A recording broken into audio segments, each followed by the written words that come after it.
السلام علیکم ورحمۃ اللہ وبرکاتہ۔ محترم ناظرین کرام، آج ہم آپ حضرات کی خدمت میں امانت کی ادائیگی اور دیانتداری سے متعلق ایک عبرتناک واقعہ پیش کرنے جا رہے ہیں۔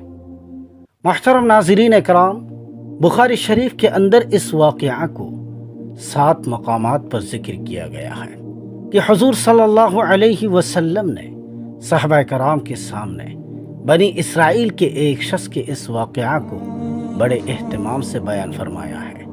واقعہ یہ ہے کہ بنی اسرائیل کا ایک شخص 1000 دینار کا ضرورت مند تھا۔ وہ سمندر پار کر کے دوسرے علاقے میں کسی صاحب حیثیت آدمی کے پاس پہنچا۔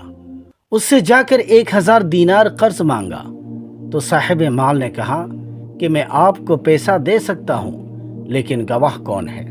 آپ گواہ لائیے۔ تو اس شخص نے کہا کہ کفا باللہ شہیدا، میرے اور آپ کے درمیان میں اللہ ہی گواہ کافی ہے۔ تو صاحب مال نے کہا کہ بھائی پھر کفیل اور ذمہ دار لاؤ، تاکہ اگر آپ نے ادا نہیں کیا تو میں آپ کے کفیل سے اصول کر لوں گا۔ تو اس شخص نے کہا کہ کفا باللہ کفیلا، میرے اور آپ کے درمیان اللہ ہی کفیل ہے۔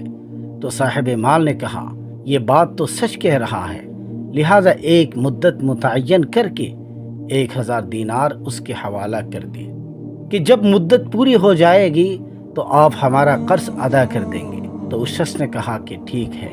تو یہ شخص 1000 دینار قرض لے کر سمندر پار کر کے اپنے گھر پہنچ گیا اور اس سے اپنی ضرورتیں پوری کر لی، اور جب قرض کی مدت پوری ہو گئی تو وہ شخص قرض ادا کرنے کے لیے 1000 دینار لے کر قرض کھا کے یہاں پہنچنے کے لیے روانہ ہو گیا، اور سمندر کے پاس پہنچ کر کشتیاں تلاش کرنے لگا تو کوئی بھی کشتی نہیں ملی۔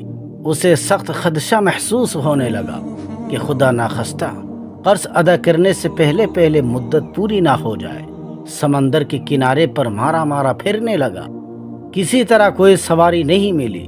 آخرکار مجبور ہو کر ایک لکڑی میں سوراخ کیا، اور اس سوراخ کے اندر 1000 دینار اور ایک پرچی رکھی، اور پرچی کے اندر اس نے یہ لکھ دیا کہ اے سمندر، میرا قرض ادا کرنے میں تو ہی حائل ہو رہا ہے، لہٰذا میں اپنا قرض تیرے حوالہ کرتا ہوں، اب تو ہی ذمہ دار ہے۔ چنانچہ لکڑی کے سوراخ میں یہ پرچی اور 1000 دینار رکھ کر سوراخ بند کر دی۔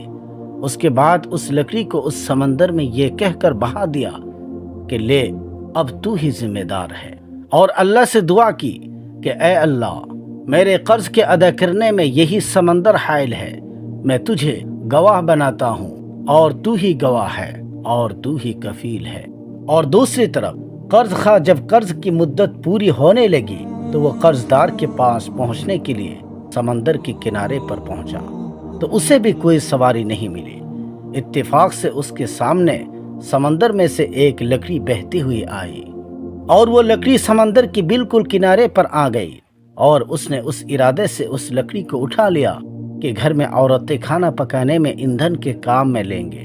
تو اس شخص نے جب لکڑی کو گھر لے جا کر چیرا تو اس کو 1000 دینار اور وہ پرچی ملی۔ تو اب اس قرض خواہ کے اوپر جو کچھ عبرت ہونی تھی ہوئی، اور قرض دار نے بعد میں پھر اپنے طور پر 1000 دینار کا مزید انتظام کر کے قرض خواہ کے پاس آ کر پیش کیا اور کہا کہ لو اپنا قرض۔ تو اس قرض خواہ نے کہا کہ آپ کا قرض مجھے اصول ہو چکا ہے، اور آپ کی پرچی بھی مل گئی۔ تو دونوں شخصوں کو اپنے طور پر جو ایمانی پختگی ہونی چاہیے تھی وہ ہوئی۔ جو اللہ کے لیے ہوتا ہے تو اللہ تعالیٰ سمندر اور درختوں کو بھی اس کے تابع کر دیتا ہے۔ من کان للہ کان اللہ لہ، جو اللہ کے لیے ہوتا ہے اللہ اس کے لیے ہوتا ہے، اور اللہ بھی ایسے لوگوں سے حقیقی معنی میں محبت رکھتا ہے۔ اس کو اللہ تعالیٰ نے قرآن کریم کے اندر یحببکم اللہ سے ارشاد فرمایا۔